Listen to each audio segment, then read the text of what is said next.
Before I start, I'm aware and I agree that there are many other indie cartoons and projects that are more interesting or more deserving to have its own series in comparison to Hazbin Hotel or Hello Boss. But I'm not going to deny that the process of Hazbin Hotel going from online webcomic, sort of, to indie pilot on YouTube to Amazon Prime original is not impressive. That journey that Pop made is, well, it's like the dream. Not many people get the opportunity to direct and construct the very concept they birthed at such a grand level. I know that many other people, me included, if given a chance, would jump on such an opportunity. That being said, you're watching this video, you've probably seen some of Hazbin Hotel or something, and it's not the most amazing, most perfect, or entertaining show. Like, you either love it or you hate it, that's for sure.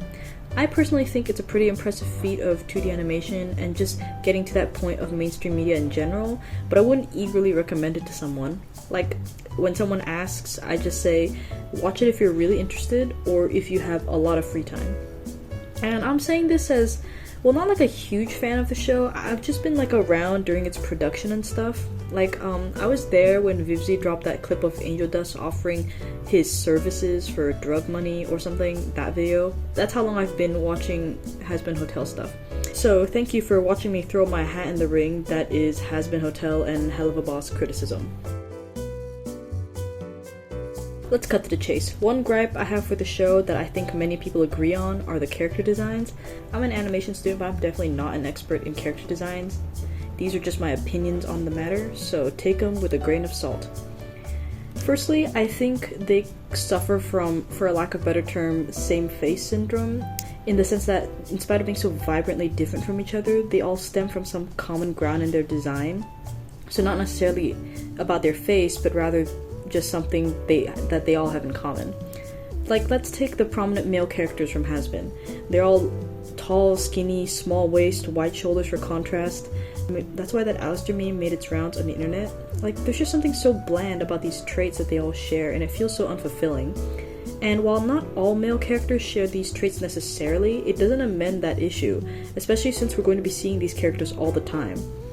And I'm sure you've seen the many redesigns of Hazbin characters online, which have received much praise and even virality because of how refreshing and interesting these takes on the characters are. Which is something I feel that during the production of Hazbin Hotel, it wasn't as heavily developed on. Like, if you look at how character designs for animated series, whether for established characters or newly recreated ones, they go through a series of experimentation and evaluation, like what can be exaggerated, what can be highlighted, or what should be removed. For example, I like Philip Light's work because you can see how much he tests and experiments. Each design is vastly different from the last, but there's still a great amount of care put into the general idea of the character.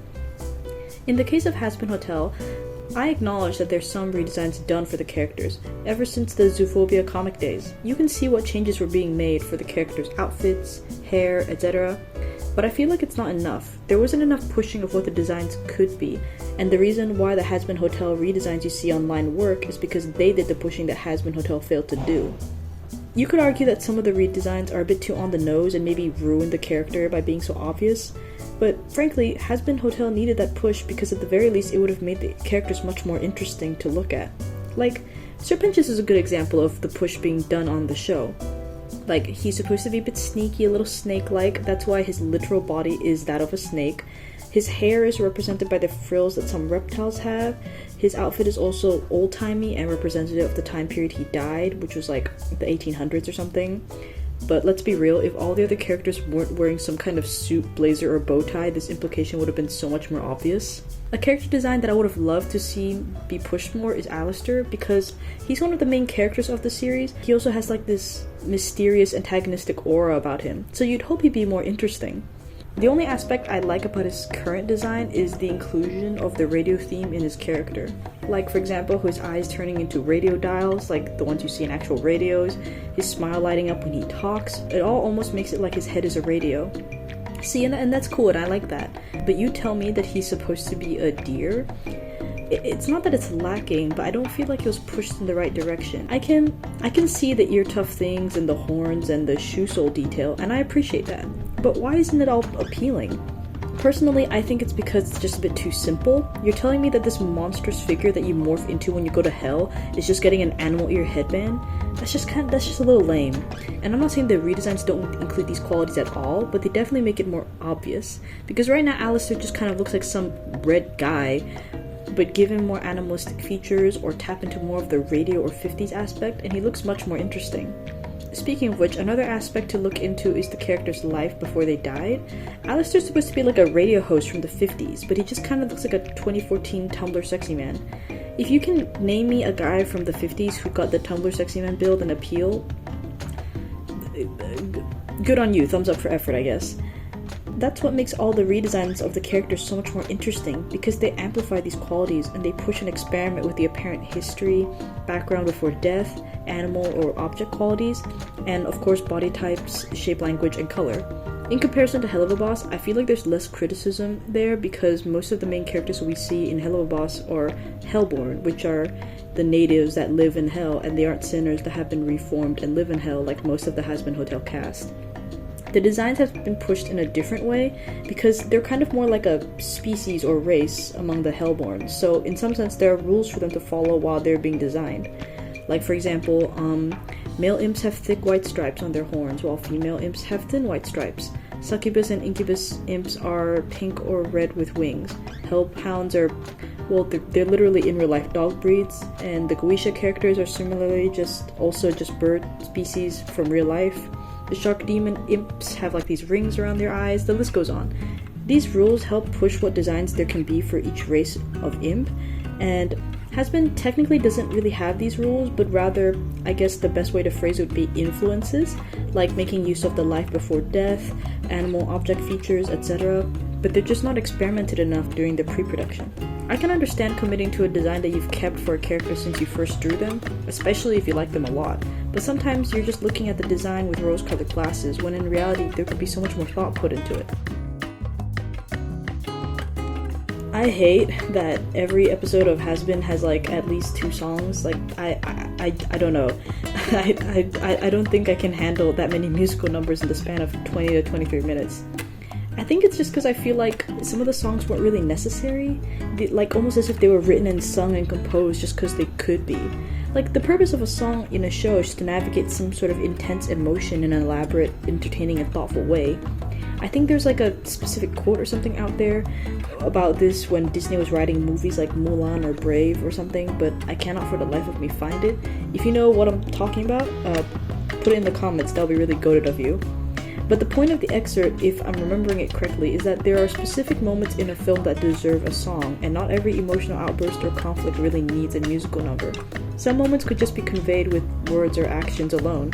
Also, having an abundance of musical numbers kind of lessens each song's emotional impact, and that's what I felt when I was watching the show. Like, some songs were just kind of empty and pointless because it almost felt like they were singing for the sake of singing. But I will say though, some of the songs are pretty catchy. Like, I like the Hell is Forever song and the Loser Baby song. Those were pretty deep. And I will acknowledge that the whole point of the show was for it to be like a musical, I think. I think Vivzy Pop might have mentioned that in a tweet. And in musicals, they sing non-stop. So maybe this is just a me issue and I don't appreciate all the songs they do. And I guess it's also maybe like a little bit unorthodox for an animated series to have so many musical numbers in one go, but maybe Hazbin is just taking the step forward in terms of musical-esque cartoons.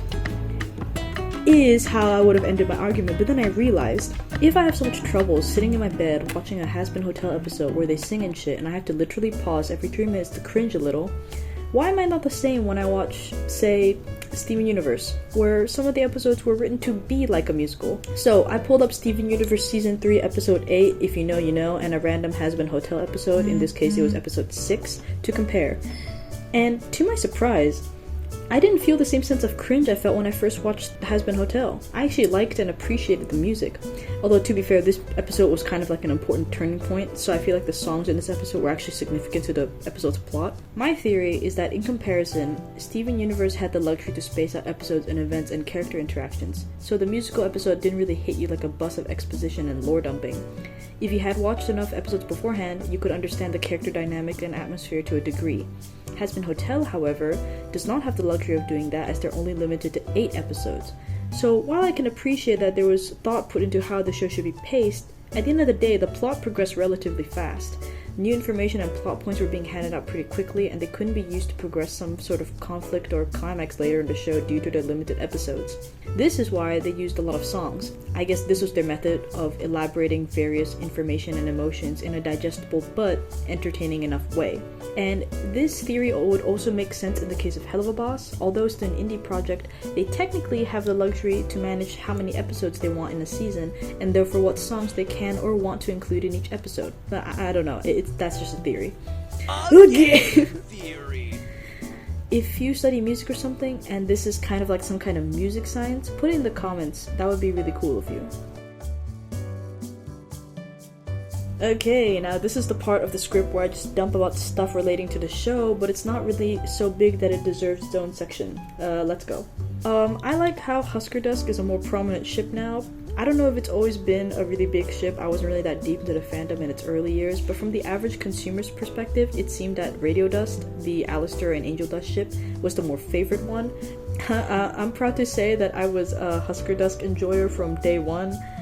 I liked them more than I liked Radio Dust. Well, actually, I don't really like Radio Dust at all. I actually don't really see the appeal, because, like, what is the appeal apart from the fact that they're both main characters and they've interacted with each other at least once?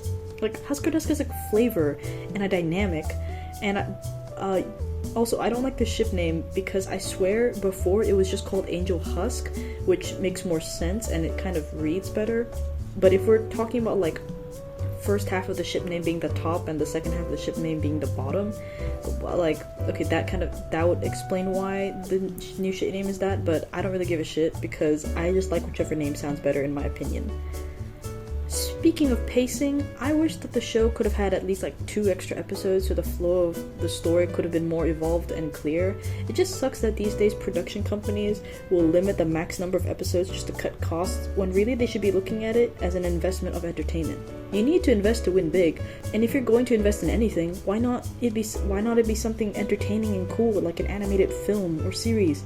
Why it gotta be like NFTs or something? It's to the point where, like, my pitch bible for my OC universes and stuff, I limit the number of quote-unquote episodes I have on my quote-unquote season as like a prediction as to how much I can write so that the overarching story is as digestible as possible. Which sucks because, first of all, I'm nowhere near pitching a show, so why am I even doing this to myself? And second of all, why must one limit their creativity this way?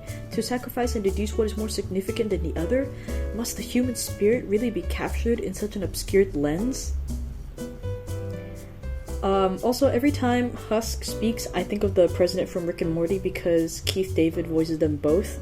And I like thinking in my brain "You lying dicks, I see your asses playing Minecraft, I got you on satellite."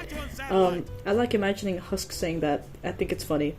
Also, the joke that I found the funniest, spoilers sort of, was when Adam revealed that he named Vaggie after what he thinks is the best thing in the world, vagina, which I thought was so fucking stupid. Like they had to be. Like, that joke was definitely self-aware, which is what I appreciate. Overall, I feel that the best way to describe the show to someone is like if you cracked open a time capsule from 2012 to 2014 Tumblr DeviantArt, and inside was a cartoon where the most popular characters were basically Tumblr sexy man templates, and the writing is very much one of those generic text posts you see reposted on Instagram from Tumblr, with a heavy serving of swears and foul language to give it that edge that 12-year-old me would have liked because it was so bad and therefore cool. It feels almost weird to be watching a show like this in 2024 because the audience I feel like that this was made for has mostly grown out of this edgy is cool and the concept of hell is edgy so it's cool phase. I'm not saying that this group of people don't exist anymore, but you know, if this show aired in like, I don't know, maybe 2014, 2016, I feel like it would have received much more love than criticism. But hey, does this show have its fun moments? Yeah. Are there some parts where I chuckled? Giggled even? Yeah. Will I watch the second season when it comes out because I'm invested enough in the story? Yeah. Would I recommend it? Only if you really want to watch it, or if you have a lot of free time.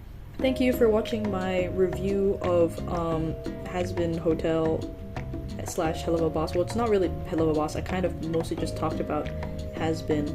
This is a very late review of a show that's been out for like what, maybe 6-7 months now. But I decided to put my hat in the ring because I've been wanting to talk about it for a while. I just haven't really put a lot of video effort into it. So thank you for listening and thank you for watching. I would really appreciate it if you liked and subscribed. That would be very silly and cool and goated of you. Bye bye.